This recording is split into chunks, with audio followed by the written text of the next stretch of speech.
नमस्कार dear friends, आपका स्वागत है आपके अपने YouTube channel Roots of Law by Vishesh में, जिसमें हम आपके सामने लेकर आते रहे हैं लॉ से रिलेटेड बेहद इंपॉर्टेंट टॉपिक्स।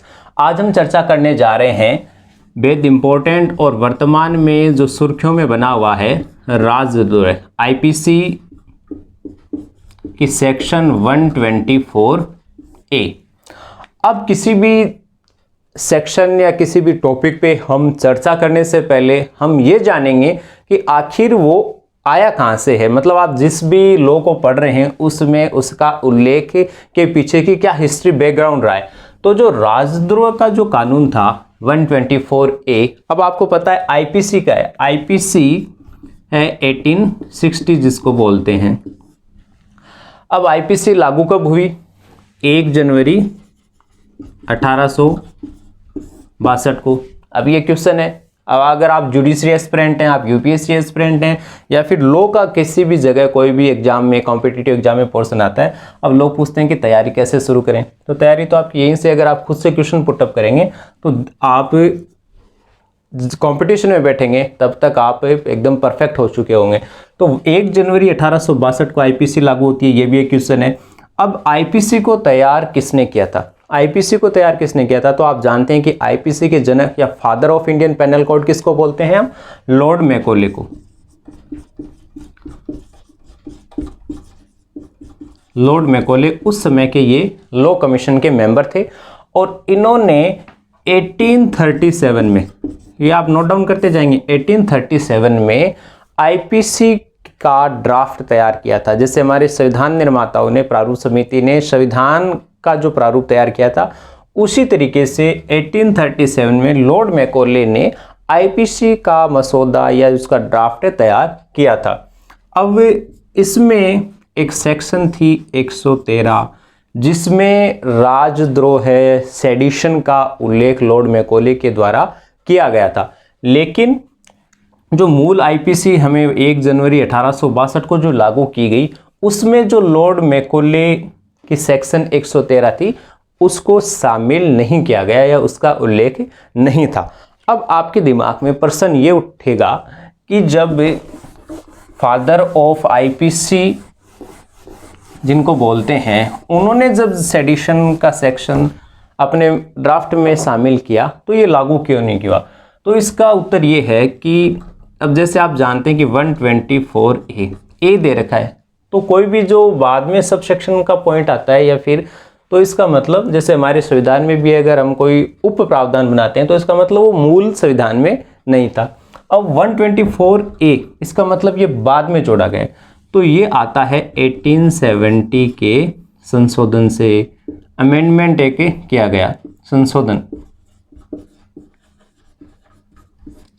से ये 124A को शामिल किया गया IPC में। इसको शामिल करने वाले थे सर फिट्स जेम्स स्टीफन। 1870 का ये एक संशोधन लेकर आए। ये उस समय के आप नोट डाउन करेंगे सदस्य थे किसके? जो विधि आयोग था, उस समय के विधि आयोग के सदस्य थे। इनकी सिफारिश पर या ये एक संशोधन प्रस्ताव लेकर आए, और जो वर्तमान तक हम पढ़ रहे हैं जिसके बारे में ये 124A राजद्रोह सेडिशन, बहुत ही एक इम्पोर्टेंट और हमेशा सुर्खियों में एक ये विषय रहा है।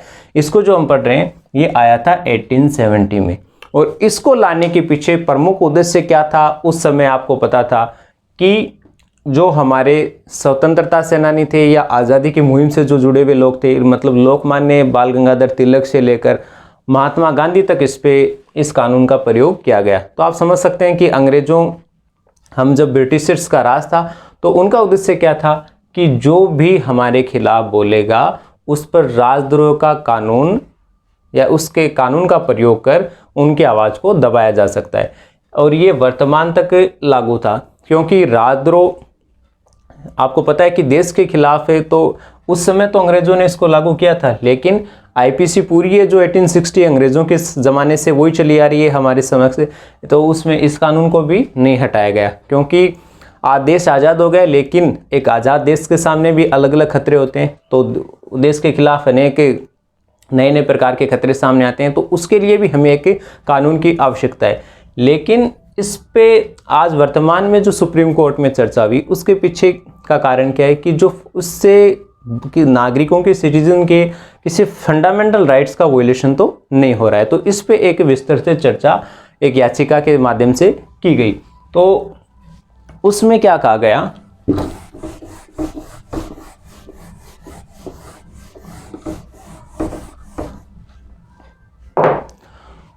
उसमें सुप्रीम कोर्ट ने ऑनरेबल सुप्रीम कोर्ट में जो सीजे थे रमन्ना साहब और justice Suryakant, honourable justice Suryakant और ऑनरेबल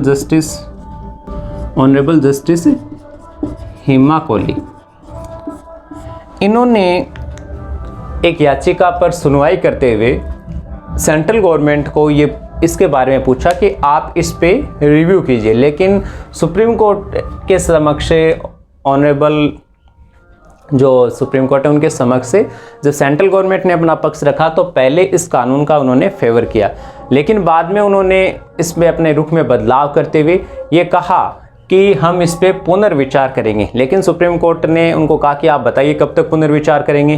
तो उन्होंने कहा जब तक आप इसे पुनर्विचार करते हैं, तो उस समय तक सुप्रीम कोर्ट ने अपनी ओर से सुनवाई करते हुए कुछ निर्देश दिए। उन निर्देश में क्या था कि ये जो वर्तमान लॉ है, इसमें 3 साल से लेकर आजीवन कारावास तक का प्रावधान था। तो ये जो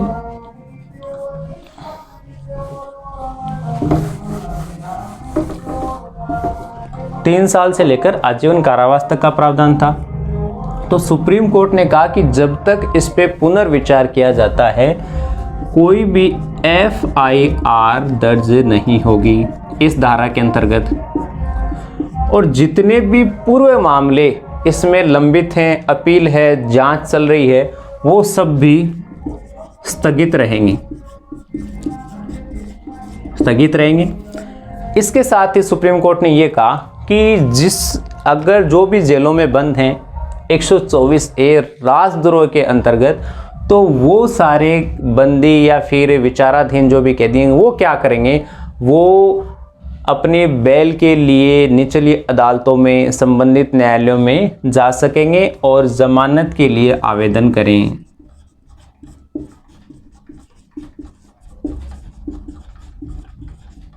और सुप्रीम कोर्ट ने कहा कि हमारे द्वारा, क्योंकि सुप्रीम कोर्ट देश में न्याय जुडिशरी में सबसे प्रमुख है और उनके निर्देश से जो भी निचली अदालतें हैं उन पे बाध्यकारी होते हैं, तो उनके निर्देशों का पालन किया जाए। और पालन करते हुए जो सुप्रीम कोर्ट ने कहा है कि FIR कोई इस पे दर्ज नहीं की जाएगी, सभी मामले तब तक स्थगित रहेंगे, और जो भी व्यक्ति इसमें पहले से अगर जेलों में बंद हैं उनको जमानत के लिए और उस पे भी त्वरित सुनवाई करते हुए जमानत के मामलों की सुनवाई त्वरित की जाए।